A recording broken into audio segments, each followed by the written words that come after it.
Itinanggi ni Senator Amy Marcos na nanguna siya sa tangkang kudeta sa Senado.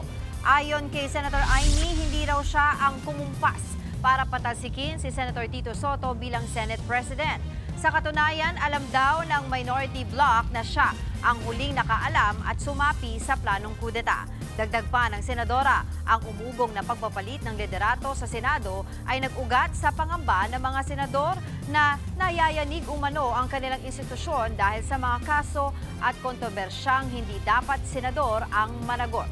Nauna nang sinabi ni Soto na ang pagkakatanggal ni Senator Amy bilang chairperson ng Committee on Foreign Relations ang nakikita niyang dahilan sa umugong na kudeta. Posible rin daw na nag-ugat ito sa draft report ng Blue Ribbon Committee kung saan ang mga kasamahan ng pinakakasuhan o kasamang pinakakasuhan ng ilang senador mula sa minorya.